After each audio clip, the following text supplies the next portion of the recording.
सभी को जय जिनेन्द्र। जय जिनेन्द्र, जय जिनेन्द्र। चलो आज हम सभी बहनें मिलकर पूजन करेंगे और जो हमारे बच्चे ऑनलाइन शिविर में भाग ले रहे हैं, छोटे बच्चे बड़े बुजुर्ग सभी, उनको हम पूजन विधि सिखाएंगे। तो चलो हम सभी आज पूजन करके दिखाते हैं। बिल्कुल। सबसे पहले हम जब घर पे सोकर उठेंगे तो नहाएंगे और नित्य कर्म से निवृत्त होने के बाद में नहाएंगे, शुद्ध वस्त्र पहन करके जो हमारे घर पे हम मंदिर जी के लिए द्रव्य लेकर जाएंगे।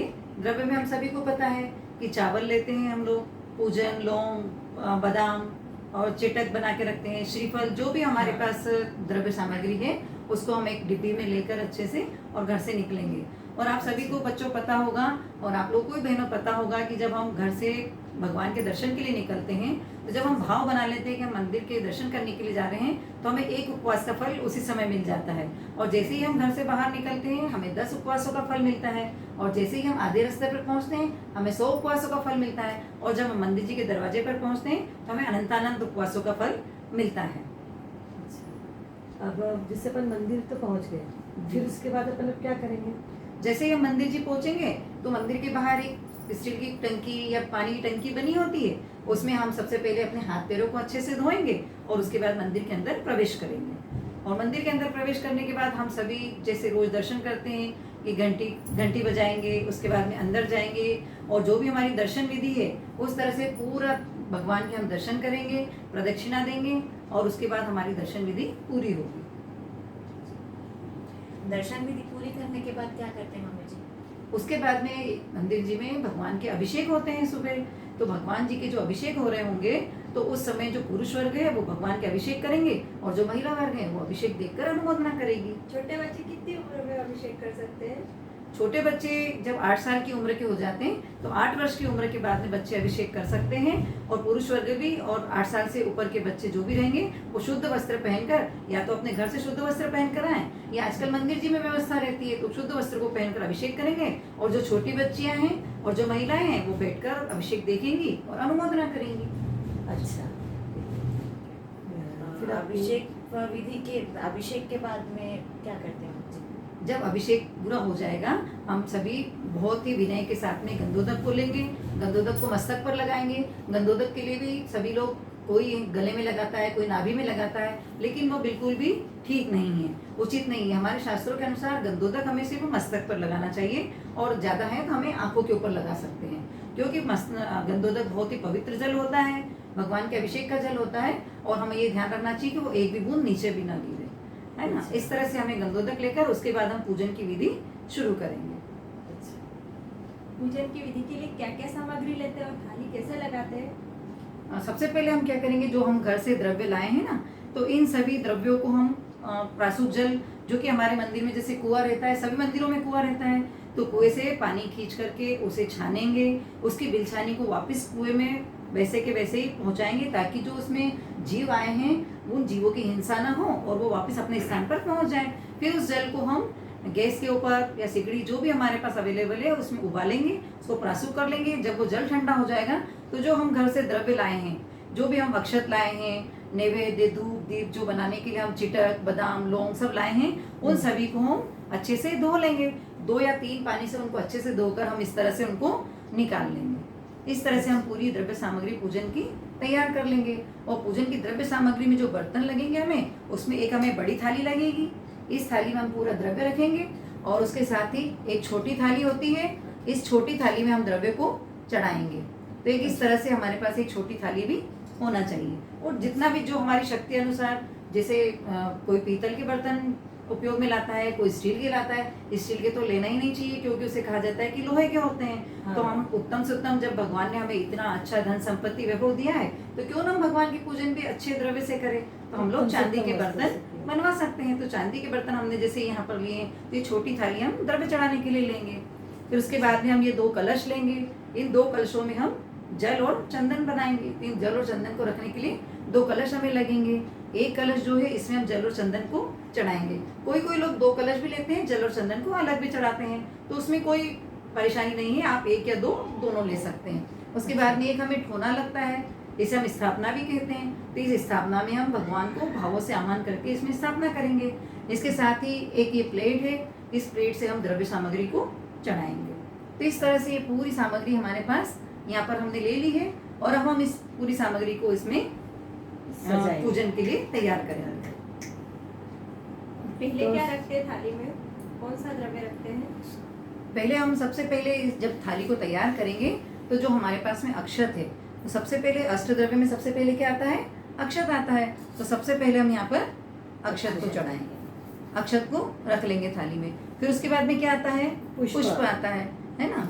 तो हम यहाँ पर क्या करेंगे कि ये पूरे जो चावल है हमारे पास में, हम इनको यहाँ पर ये जो केसर है इससे पीले कर लेंगे।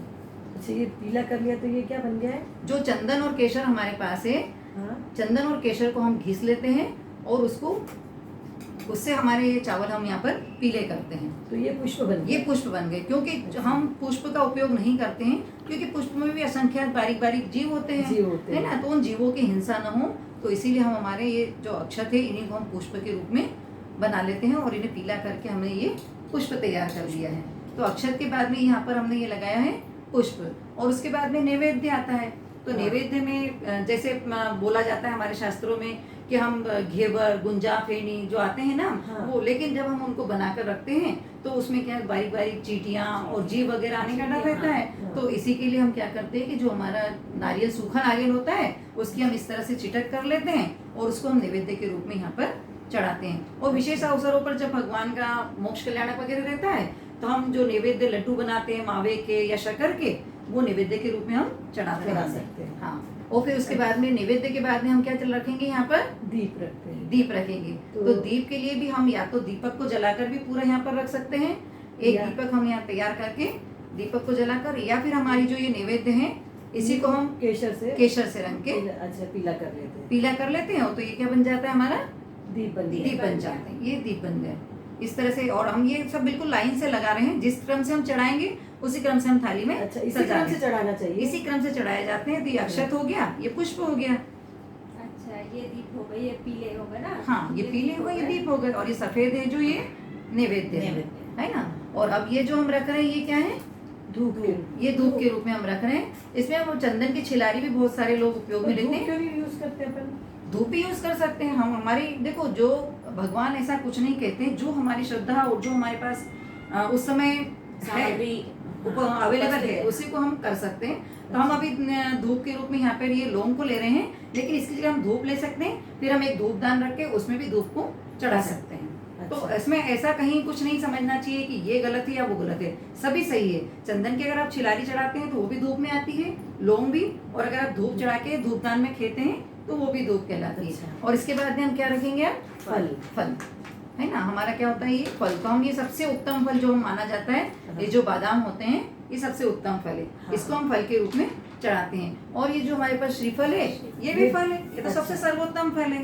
तो इसे भी हम चढ़ाएंगे। तो ये भी हम इसी में पूजन में यहाँ पर श्रीफल को कैसे चढ़ाना चाहिए?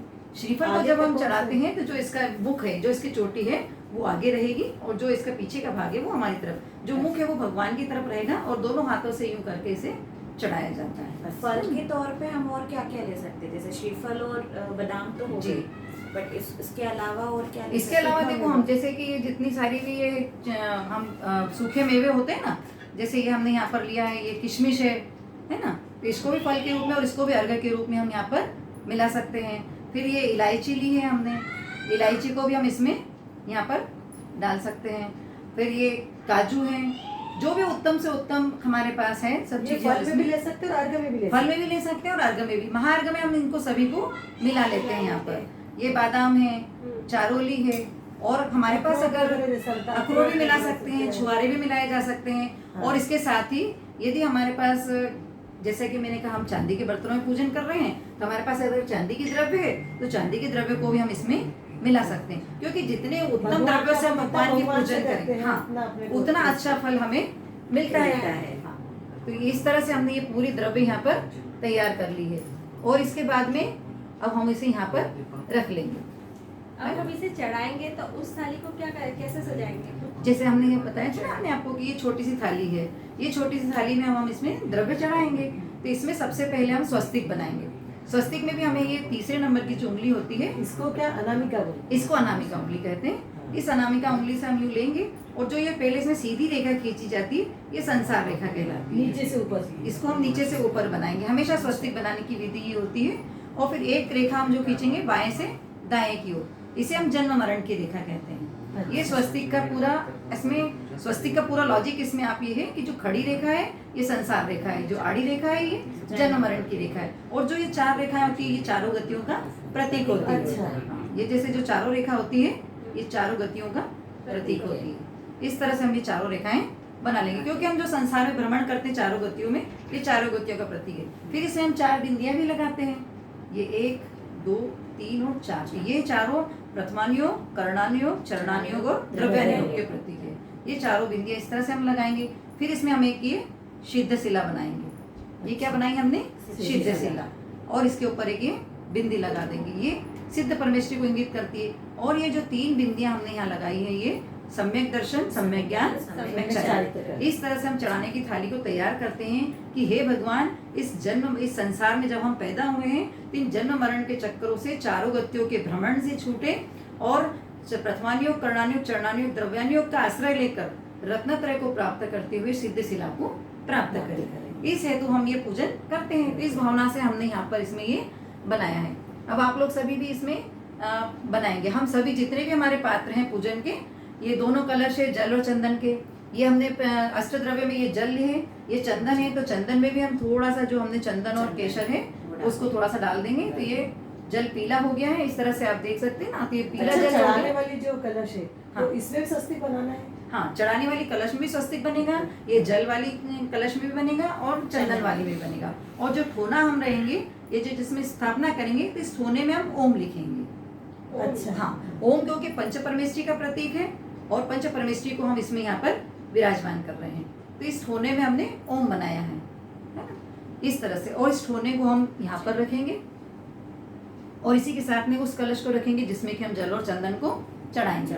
और जो जल और चंदन हमने बनाए हैं उनको यहाँ पर हमारे अष्टद्रव्य के साथ में रख लेंगे। इस तरह से पूरे हमारे अष्टद्रव्य तैयार हो गए हैं। और उसके साथ ही एक विशेष बात ये है कि जैसे जो शादीशुदा महिलाएं, हम लोग जैसे बैठे हैं सभी लोग, तो साड़ी पहनकर और सिर ढककर बैठे, है ना। और जैसे जो कुंवारी लड़कियां हैं तो वो फ्रॉक वगैरह, स्कर्ट, जींस टॉप न पहनकर सलवार सूट पहने और दुपट्टे से अपना सिर ढक ले, क्योंकि हमें भगवान का विनय करना है, बहुमान करना है, तो इस तरह से वो बैठे। और जो बच्चे हैं तो वो भी कुर्ता पजामा पहने, जेंट्स लोग भी पूरे कपड़े जो शुद्ध वस्त्र में कर रहे हैं तो 16 पहन के करें, या फिर पैंट शर्ट या कुर्ता पजामा पहन के करें।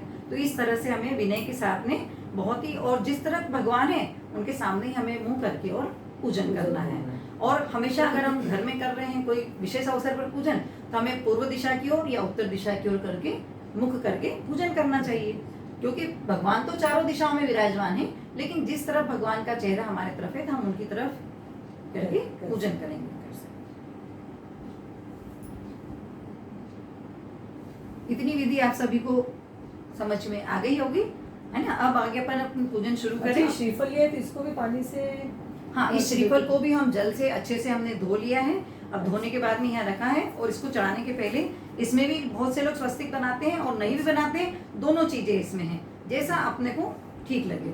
कोई लोग इसमें स्वस्तिक बनाते हैं, कोई लोग नहीं बनाते हैं, दोनों तरह से हम इसको चढ़ा सकते हैं। तो ये श्रीफल उत्तम फल होता है, इसीलिए हमने इसको भी रखा है कि महार्घ में हम इसको चढ़ा सकते हैं। और एक ये जो प्लेट है, इसमें जब हम पूजन करेंगे तो इस प्लेट में द्रव्य को लेकर हम डालेंगे, क्योंकि क्या होता है कि जब हम हाथ से पूजन करते हैं, हाथ से द्रव्य चढ़ाते हैं, तो कई बार हम पूजन करते करते हमारे हाथ इधर उधर लग जाते हैं, खुजाल लेते हैं या आंखों में हाथ लगा लेते हैं, तो हाथ अशुद्ध हो जाते हैं, फिर बार बार हाथ धोना पड़ता है ना। तो या तो एक वो है कि बार बार आप जब भी कोई द्रव्य चढ़ाओ तो पहले हाथ धो लो फिर चढ़ाओ, या फिर एक ये प्लेट जो हमने रखी है तो इसी में हम लेके चढ़ाते जाएं ऐसा। तो अब हम सबसे पहले हम क्या करेंगे पूजन के लिए? सबसे पहले पूजन के लिए हम विनय पाठ करेंगे, क्योंकि अब हम किसी भी पूजन करना, यानी कि जो हम उनके गुणों का गुणगान कर रहे हैं, स्तवन कर रहे हैं, तो उनके लिए हमें सबसे पहले उनकी पंच परमेष्ठी का और जो उनके भगवान है उनकी बहुत ही विनय से स्तुति करना होगी। तो ये विनय पाठ के द्वारा हम उनकी स्तुति करेंगे। तो सबसे पहले हम विनय पाठ शुरू करेंगे। जितनी भी जिनवाणी है हमारे पास में, उन सभी में ये विनय पाठ होता है, आप उसमें से पढ़ सकते हैं। तो अब हम चालू करते हैं विनय पाठ। ये विधि ठाड़ो हो गया।